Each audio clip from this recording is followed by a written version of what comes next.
Hi everyone, Trina Phoenix here, and I thought we would get into a little bit more on quantum healing and holistic healing and spontaneous remissions.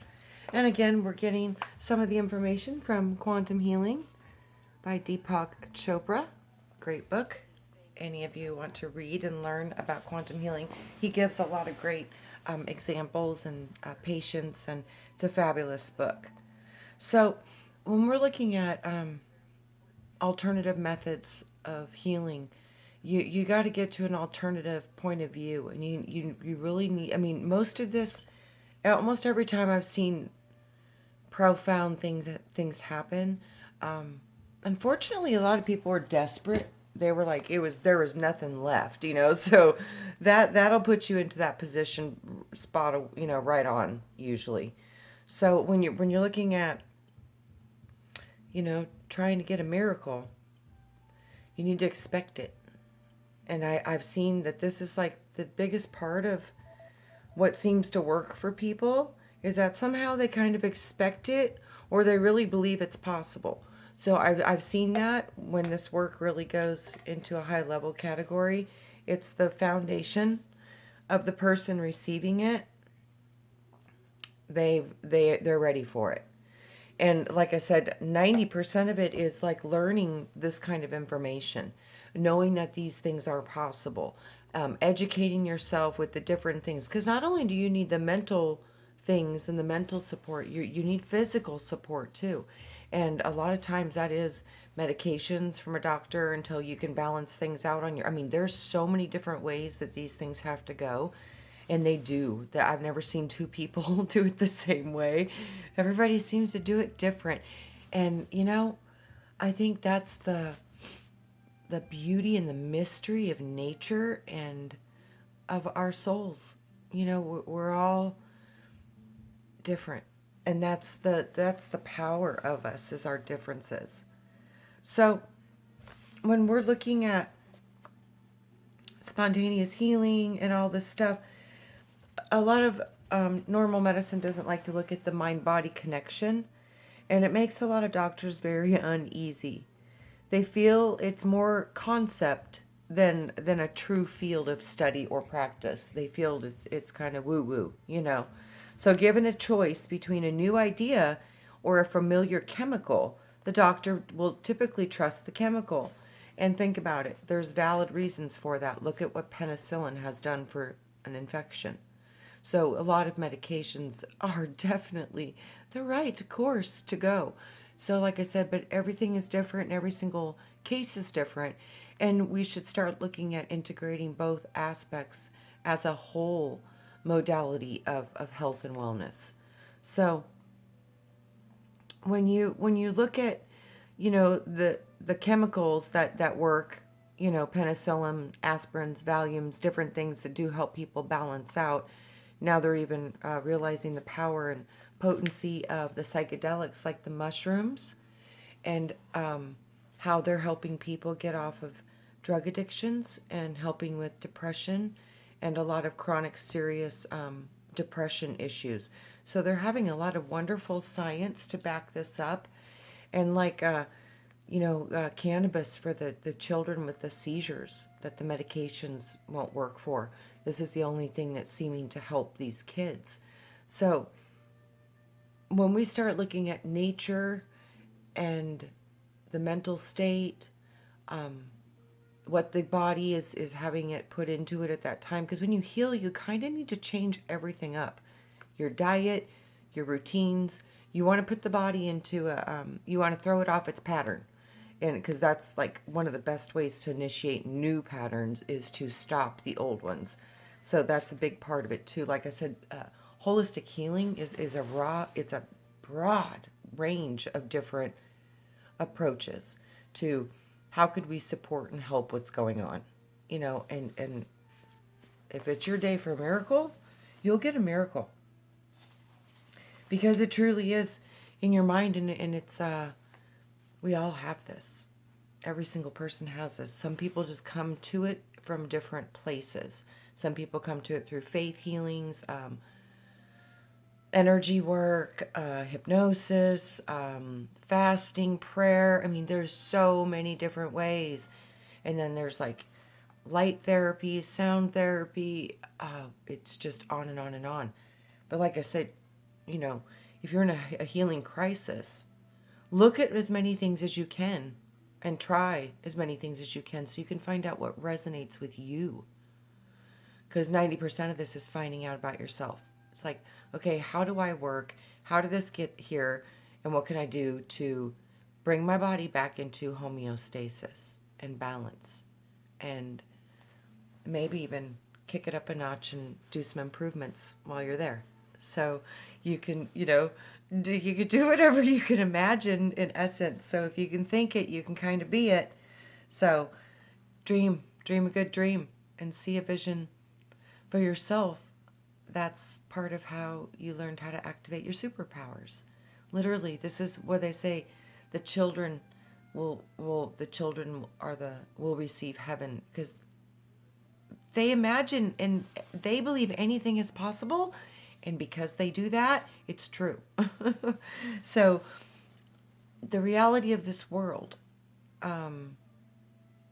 has really made it hard for us to access that which is a natural, normal process for many human beings. So all these superpower stories, they come from what we once were and some of the legends and stories of what our ancestors did. So there's a little truth in all of these fairy tales if you look at them with the right set of eyes and pay attention to allegory and start looking deep. Like, every single one of the fairy tales that I've looked at has been mind-blowing, because there's so much truth in these stories. And one of them that rocked me was Snow White, and I mean Sleeping Beauty. Snow White too, because she was put to sleep by taking a bite of an apple. Adam and Eve, they bit the apple. It's unbelievable how deep these things go. So, let me see. So many treatments can occur without the presence of any therapy, or they can accompany conventional cancer treatments or therapies. The myriad alternatives and approaches to cancer available in the United States today have distinct merits, but no one has proven that they promote spontaneous remissions any better than standard radiation or chemotherapy, nor are they apparently any worse. How advanced the cancer is seems not to matter either. Both tiny tumors and extremely large masses of malignancy can disappear virtually overnight.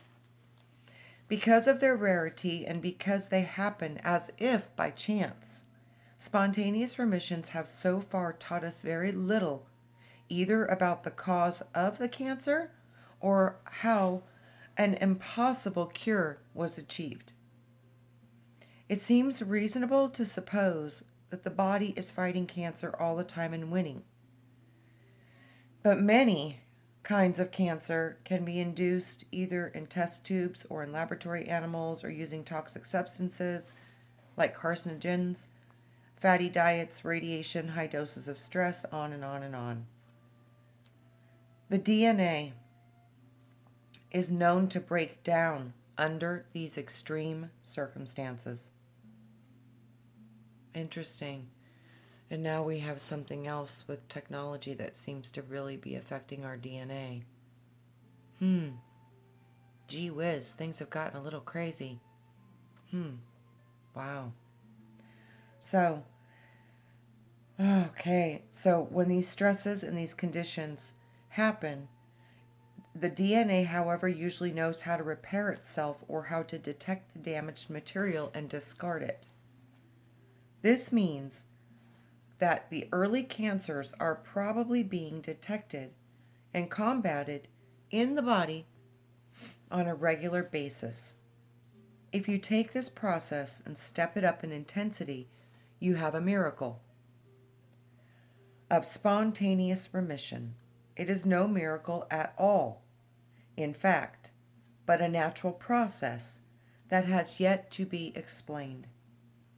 Just as curing pneumonia with penicillin would be a miracle if you could not explain it through the germ theory of disease. The point is that the mechanism behind the miracle cures is not mystical or random, but it deserves to be investigated. In ordinary practice, once the miracle is over, the doctor goes back to his routine, and including his routine concepts. Even these, however, the stock and trade of medical school have buckled. To give just one example, since its inception as a field of rational scientific study, medicine has accepted the degeneration of brain function in elderly people as a natural occurrence. The deterioration was thoroughly documented with hard findings. As we age, our brains shrink, grow lighter, and lose millions of neurons every year. We have our full complement of neurons by age 2, and by age 30, the number starts to decline. The loss of any single brain cell is permanent, since neurons do not regenerate. On the basis of this well-known fact, brain decline seemed to be scientifically valid. Sadly, but inevitably, to grow old must lead to memory loss, decreased reasoning, ability, impaired intelligence, and other related symptoms. These time-honored assumptions, however, have now been shown to be wrong.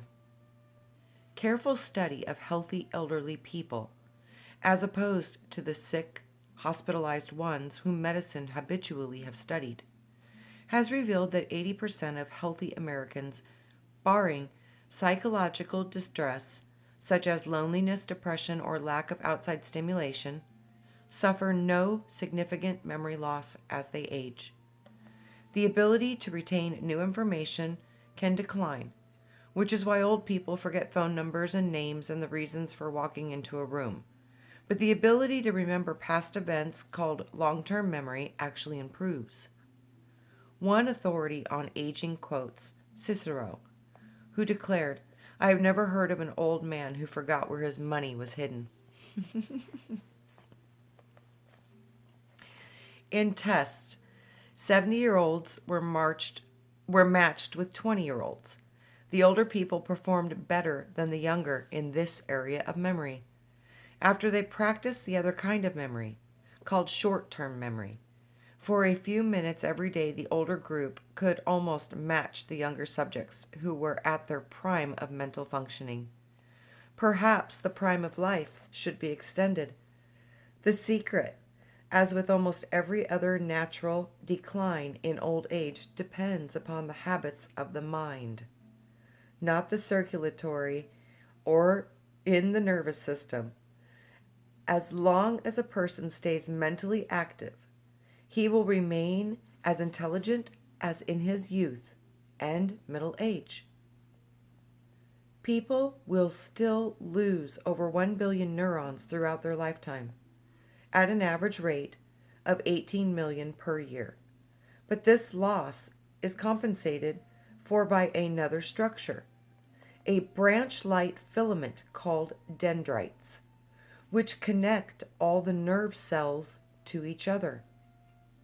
The nerve cell tends to be highly individual in shape, but typically it has a bulbous central section from which thin arms radiate out like an octopus. These arms, or these axons, end in a swirl of tiny filaments that look like tree-like to the early anatomists. So they named them dendrites, after the Greek word for tree. Dendrites, which can vary in number from less than a dozen to more than 1,000 per cell, serve as contact points allowing the neuron to send signals to all of its neighbors. By growing new dendrites, a neuron can open new channels of communication in every direction, like a switchboard sprouting extra lines.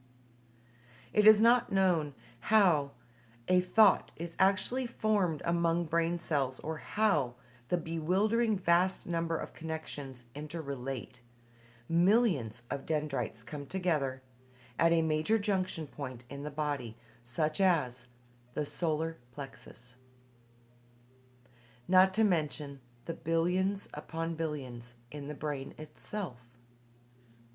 Another place is inside your intestines, and another place is in your heart. So, experiments have shown that new dendrites can be grown throughout life, up to advanced old age. The current view is that this new growth easily provides us with the physical structure for unimpaired brain function. In a healthy brain, senility is not physically normal. A rich manipulation of dendrites might even lie behind growing wise in old age, a time when more and more of life is seen in its totality. In other words, more interconnected. Just as the nerve cells are more interconnected through their new dendrites. Wow. This is how I see healing happen. It's like you have a trauma, a memory, something that has caused you physical pain, emotional pain, and trauma. So what you do is you go into a light meditative state and you kind of go into that memory in a safe way. You put it up on a movie screen. And then you bring in your higher self, which is a higher part of your mind that you normally do not have access to. And when you can get the wisdom of this situation from a higher perspective within your own awareness, it changes the neural pathways and new dendrites form. So then, every time you have the thought of that old trauma, it doesn't have the same reaction in the body anymore because it's traveling down a different response highway through different dendrites in the brain because you now see it from a different point of view, a new perspective. That is the miracle that transforms the body, the trauma, all of it. And you don't lose any of the information. It's not taken away. It's not blanked out. None of that. You have full conscious of it from before you healed it. And then after you healed it, you have all of that information plus some new information that somehow you get it. And you just have an understanding of it in a whole different way. And through that, there is a relief and a healing. And all those charges get to just come right out of the body. And that is powerful when that happens. Because let me tell you, we manifest our bodies through our minds. I have seen the evidence of this time and time again. So I know it to be true. So if we can figure out how to unlock these magical perspectives that we have within us, we'll see some amazing things happen. I know it. So I hope many of you can start to understand and grab a hold of these concepts and start to work with them and integrate them into your world and help others to do the same. Because this is how we really do get it done from a very different perspective. So, okay, so dendrites and old age. Okay, So we get more interconnected through their new dendrites. Okay, This example illustrates how radically wrong medicine can be if it insists that matter is superior to the mind. To say that a nerve cell creates thought may be true, but it is just as true to say that the thinking creates the nerve cell. In this case, of the new dendrites. It is the habit of thinking, remembering, and being mentally active that creates new tissue. Not is this an isolated finding.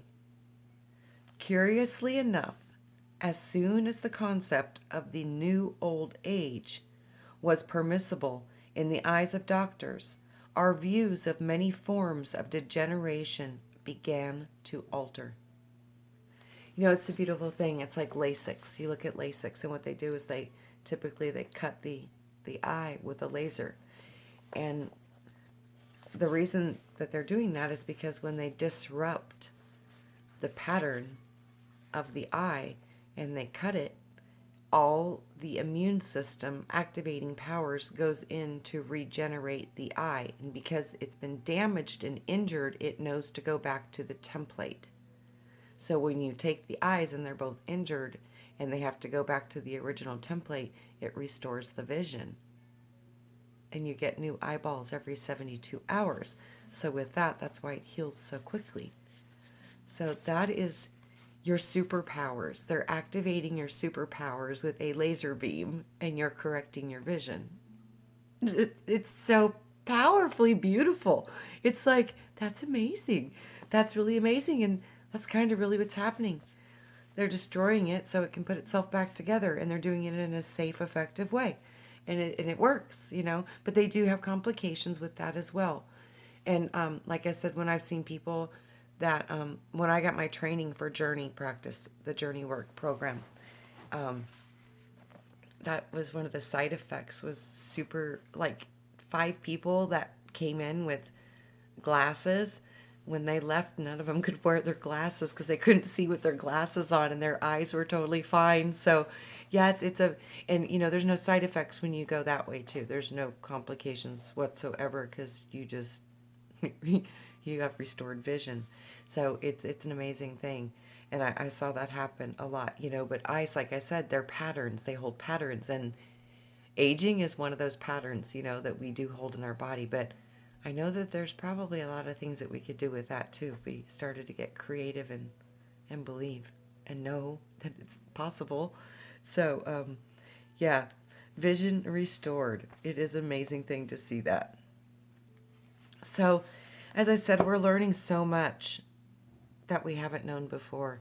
And for me, the study of spontaneous healing and placebo has always been one of my most favorite things to study because I did it to myself when I was 17 with an incurable disease. And I know that I did it with my mind. I know it was because I believed what my physician told me. He told me that I could cure it. And when he told me that, I believed it. So I believed it. And I knew, I was like, you're telling me that I can cure an incurable disease if I can do this in under 3 weeks. And he's like, if you throw off the antibodies. I was like, I will. I said, you tell me what to do and I'll do it. And I did. I did what he told me to, but I went back in 3 days and they drew my blood and it was already perfectly negative. So they were like retaking it because they were like, this has got to be a lab error, you know. So yeah, that was another time that I kind of, you know, did something that they say is not something that can be done, which is cured a bloodborne hepatitis B infection, and now I'm hepatitis B negative. So, and it still shows in my blood. It's negative. It's like I gave myself an immunization. So, yeah, we can do amazing things. Like I said, I don't even know what we can do. I think we're so beautiful and powerful. And I think a lot of us are going to do different things, you know? So, I think that'll be amazing to see too. And ever since I was a little girl, this is what the Lord always told me. He said, this is the second coming of Christ. He says, you guys are going to start to do this stuff, and you are the second coming of Christ. Because Jesus, he is us. He was the way shower, the truth, the light, and the way. And he showed us the way. And now it's time for us to follow in his footsteps if we can, because those are some pretty big footsteps to follow. But yeah, this is what he always told me when I was a little girl. So don't forget, you guys came to be like Jesus so you could heal everybody and make everybody feel better. And I was like, well, that sounds like a great idea. You know, I was like little, I was like, yeah, yeah, that would sound like a great plan for everybody. Yeah, I was in total agreement with that. So he was like, that was a big part of it. He was like, it's about multitudes. Many, many. He said many. Because when two or more come together in my name, it was about the two or more. We work with each other, and we're going to have to find new creative ways to do that too. So everything's getting a little different, but hopefully it'll go more back to the organic old ways. So, the meek shall inherit the earth. I think, a lot of humanity is going to be called to this, and this is going to be a lot of the testing is the difference between the two different paths of where we go. If you go back into theology, or if you jump full blown into theocracy. So it's a or technocracy. That's the right word I was looking for. So yeah, it's going to be a battle right now for that. So hopefully we can get some kind of balance with that as well, because this is what's going on is we've got things inside of us that are starting to actually become tangible, and this will cause a lot of powerful change within people. Because when you start seeing people heal, and you can start healing your own body and having some responsibility and self-care, it's a good feeling. It really is.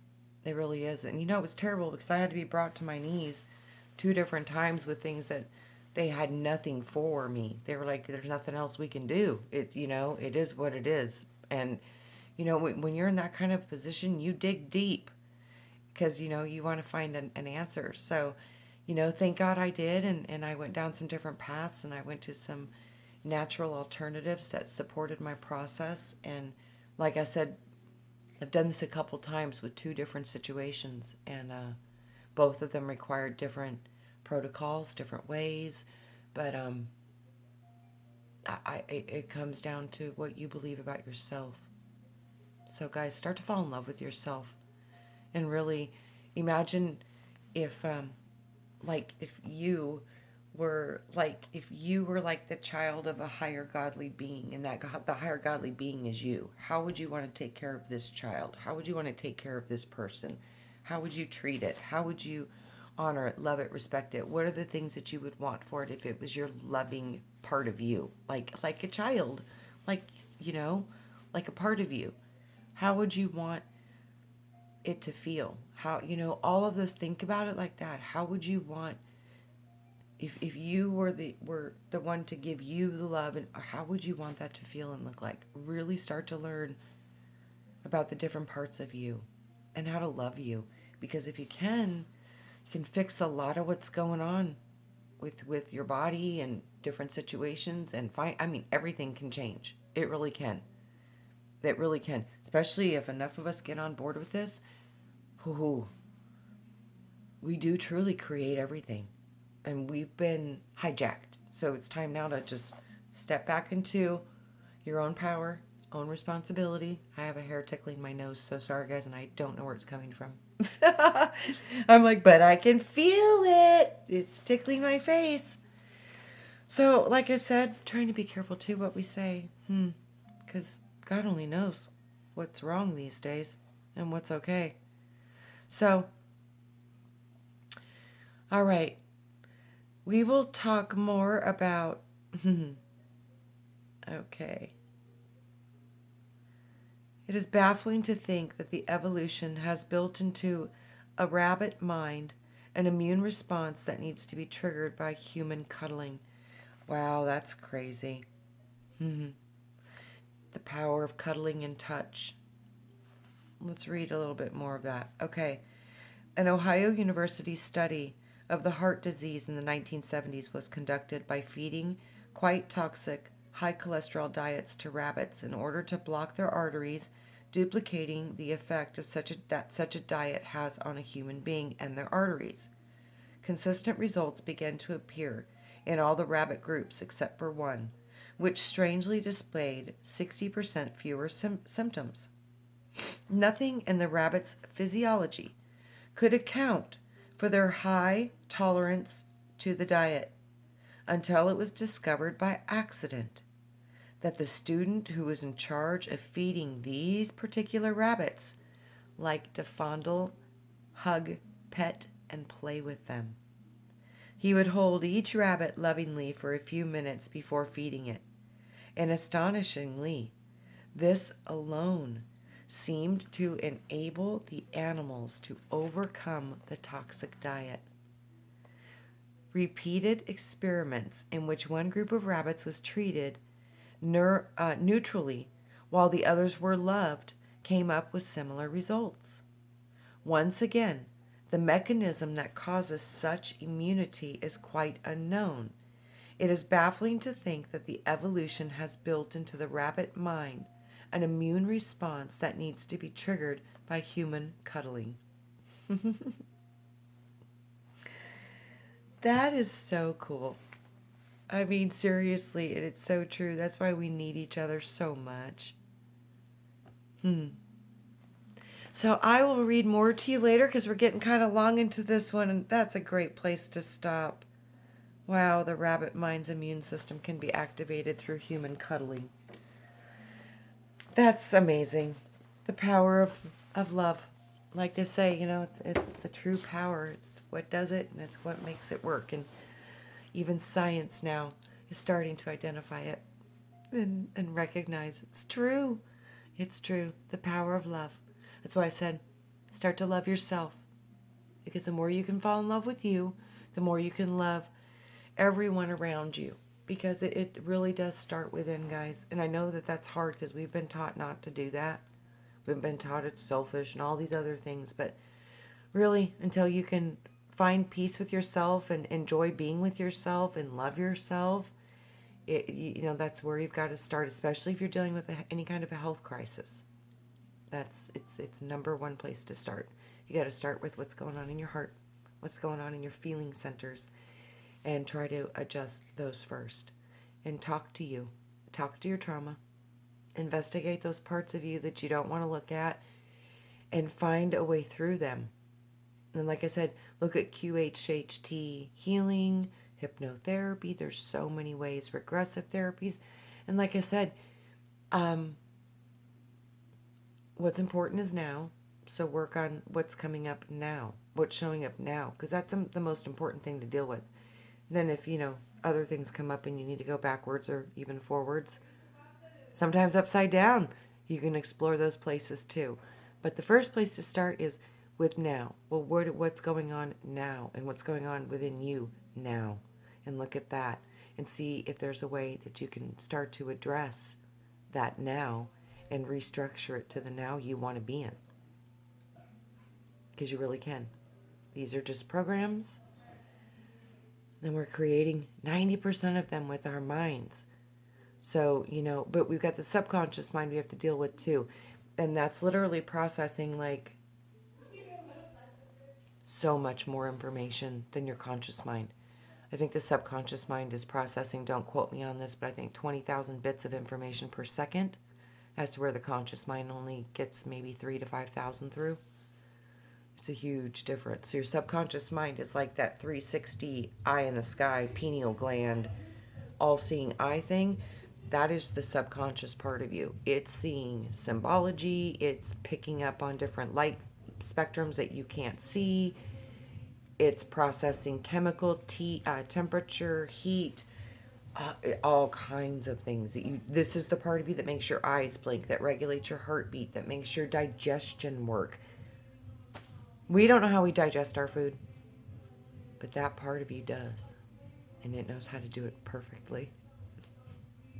Perfectly. So this is the part of you that you got to get involved with. The subconscious part of you. And this is working with the divine feminine, guys. And this is why I think this has been so suppressed for so long. And it is time to bring it back.